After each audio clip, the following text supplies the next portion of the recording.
Hello, everyone, and welcome back to the Manic Manor podcast. Today's episode, we are going to talk about another Satanic Panic case, which is sometimes given the credit as one of the cases that had started it all. This is the McMartin Preschool Abuse Trial of L.A., known to be one of the longest and most expensive cases in American history. And like I said also, it set the precedent for the Satanic Panic problem of the 1980s through the 1990s and even today. So over $15 million and well over 7 years was spent on the case alone just by the time it came to a close. There were no convictions, but that isn't to say that people didn't suffer, because boy, did they. So going back, the story begins with a single police call by a woman named Judy Johnson. Her 2.5-year-old son had attended the McMartin Preschool in 1983 about 10 times, and in this call, Judy had accused a worker named Ray Bucky, who was then 25 years old and the grandson of the school owner, of molesting her son. Police had asked the boy to identify Ray from photos, but he wasn't able to, and evidence taken from Ray's home were little more than things such as graduation robes, a stuffed bear, a bath time duck, and a couple of Playboy magazines. Nonetheless, the detectives on the case, Detective Hogg, arrested Bucky September 7th, 1983, and the following day was when Police Chief Harry Kuhlmeyer sent out a letter to about 200 parents saying that Ray was suspected of child abuse and requested all of the parents to come forward with any information. In this letter, he prompted parents to question their children to see if they were witnesses to any potential crimes or if they were victims themselves. And in this letter, the chief went as far as to vividly describe all of the criminal acts that Ray was supposedly said to have done to the children. So after this letter went out, parents took their children to the Children's Institute International, or CII, which was a therapy center in Los Angeles, and there was a social worker named Key McFarland who did interviews with the children, both current and former students of the preschool, with over 400 children being interviewed during this process. Now, I'll note now that it's been determined that during these interviews with the children that they were being asked leading questions. And these leading questions were things such as, can you remember where he touched you? Or, do you know where the pictures are? Not only that, but they were also told that there were other children who had already told things as well to give them a sense of comfort. And in fact, any kid who denied abuse was being labeled as a scaredy cat by all the other adults that were in this building that were involved in the case. So, as a result, elaborate stories came from the children about being touched and abused in tunnels until the school, underneath the school, or they were playing games named Naked Movie Star. They also claimed to go on field trips where they would be assaulted, and in some cases the kids even said that the teachers were killing animals ritualistically to scare them. And that's how it was kind of linked to Satanism. They linked it through a child talking about a baby being sacrificed in a church. They also had tied it to another student saying that he had been taken to a graveyard to help dig up a coffin, and other kids claiming that the teachers were flying around like witches. It seems like very elaborate stories coming from the mouths of children, but they really took it for a truth value. How much of the truth of it that initially went out? Well, we know it wasn't all that much. But the CII interview details were broadcasted to news stations in the local areas in February of 1984, and boy did it gain a lot of media attention. So in March of 1984, on the 22nd, a grand jury indicted Ray Bucky, his mother Peggy, his sister Peggy Ann, his grandmother and the owner of the school, Virginia McMartin, and 3 other teachers, Mary Ann Jackson, Bet Rader, and Babette Spittler, of child abuse. They would be go on to known as the McMartin 7 and were facing about 115 counts of child sex abuse, with the counts only to add on with 93 more coming within 2 months. This was on the precipice of the District Attorney Robert Philibeson's election as well, so many people were starting to speculate that he was doing this to kind of hype up the case and boost his reputation. It would be August of 1984 before the preliminary hearing would be set to be heard. And at this time, the prosecution changed and was Lael Rubin, and she was telling the media that all 7 of the defendants had committed close to 400 sexual crimes, but that wasn't true. It made for good press, though. As far as evidence, searches of the school and homes of each defendant produced hardly anything incriminating. There weren't any nude pictures of kids, and thus far most the scandalous thing that they ever got were the Playboy magazines found in Ray's home. Investigators insisted, as did the parents, that photos were being taken, but none were found. They also couldn't locate any of the quote-unquote secret rooms that the children had been talking about. So in March of 1985, a group of parents of the children began to dig at a lot right next to the school. Then within a few days, an archaeological firm that was hired by the district attorney's office stepped in to help them. They dug and they dug, but nothing was ever found.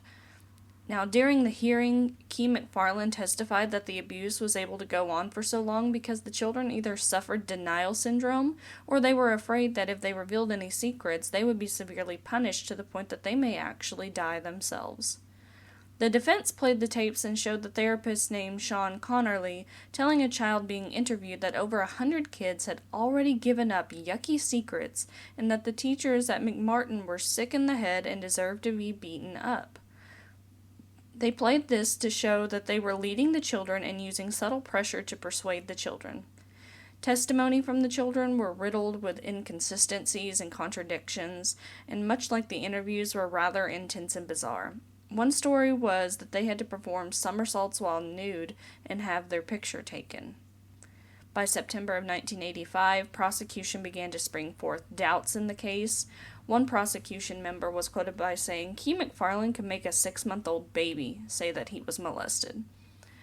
Others were urging Rubin to drop all charges against 5 of the 7 defendants, as they wanted to only prosecute Ray and Peggy. Rubin refused to do this and argued that all 7 deserved to be prosecuted. But in December, all charges were dropped against all defendants except for Ray and Peggy Bucky. And at this point, we had already spent $4 million in this case, and it was not even at trial yet. Now, the judge for the trial would be William R. Pounders. Indie filmmakers had turned over taped interviews to the prosecution and defense with the McMartin prosecutor Glenn Stevens now, and in the interview, Stevens acknowledged that how the children embellished their stories. He even said that they had no business being in court, and it was a major bombshell. He also went on to say how the prosecutors were potentially holding exculpatory information from the defense that would make this a pretty cut-and-dry trial. This included the fact that the original complainant, Judy Johnson, had a history of mental instability. She was known to have paranoid schizophrenia. They also had hidden the fact that Judy's son couldn't identify Ray, and when they went to locate Judy, she would actually pass away due to liver disease from alcoholism in 1986. Now that the defense knew this, they moved on to have charges dismissed. However, the judge decided that he was going to deny the motion. It took weeks to select a jury for this case. There were 8 men, 4 women. Half of the jurors were white, 3 were black, 2 were Asian, 1 was Hispanic. All had some form of college education, and the defense seemed to think that they had a fair jury at their hands. The trial was said to be a condensed version of this massive preliminary hearing, with only 2 defendants now. It was on a very much smaller scale, but it was still very large at the same time. The prosecution presented 61 witnesses, including 9 children from the ages of 5 to 15, who had to repeat the same stories. They also brought forth parents, medical specialists, therapists, a jailhouse informant, and they even decided to bring forth a woman who had been intimate with Ray in the past. I don't know how the hell that tied into everything, but they were grasping at straws. Now, the opening statements began July 14, 1987, with prosecution claiming this case to be that of a betrayal of trust. The defense for Peggy said everyone, including the children and parents, were victims of an overzealous prosecutor, and he encouraged the jurors to look at how the school had operated for 20-plus years without any kind of complaint.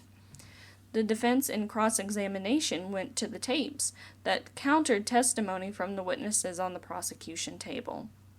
Now, the defense wanted to have the son of Judy come to testify, but with the mother being passed away at this point, the father said it would be over his dead body that his son would be involved in this type of bullshit again. And I don't blame that father one bit. For it to be the child that started this all, why does he want to put his kid in the precipice of this when he's seeing how this is blowing up?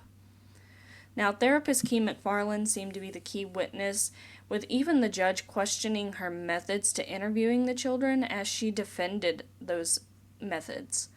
Her controversial interview techniques included naked puppets, autonomically correct dolls, and telling children what other children had previously reported about sexual abuse at the McMartin school, which is a very big breach of privacy.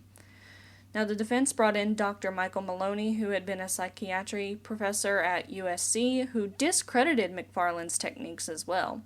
He brought up that it was a script that prompted children, and they were simply provided an answer simply to please and prove themselves to be good and useful, as children usually want to be praised for doing good. Now, as for the jail informant, they found he actually had zero credibility and had been burying a bunch of incriminating photos himself that showed him with children in South Dakota. He was a witness simply because he was Ray's cellmate and potentially could have gotten a reduced sentence. He claimed also Ray had confessed and even claimed to have had an incestuous relationship with his sister, which had no ground bearing whatsoever. Now, apparently, Ray also had a fascination with pyramids, and the prosecution really decided that they were going to cut into this and claim that this obsession that he had with pyramids was a credible source that Ray was involved in satanic cults. And that was really the only link that they had, saying that he was into satanic cults, just because he had a hyperfixation on, like, the pyramids in Egypt. Now, the case gained so much attention and peaked when the defendants took to the stand. Now, both Peggy and Ray denied ever assaulting any children, and Ray took a step further to say he'd never done anything of such nonsense, such as beating a horse with a baseball bat. Now, it didn't stop the prosecution from hammering into Ray and accusing him of lying to hide his sexual desire for children. It was a complete and utter disaster. Now, November 2nd of 1989, after 30 months of testimony, the case was in the jury's hands, and it took them 2.5 months to deliberate an answer. Peggy got an acquittal, and Ray was a deadlocked trial. They cited the tapes were too leading, and that's why they couldn't have made a choice. The judge himself said that he would have been surprised if the jury had made a verdict. Now, parents and children protective services pressured the prosecution to retry Ray since it was a deadlock. There were protests in which parents marched through the streets of Manhattan Beach carrying signs showing "We believe in the children."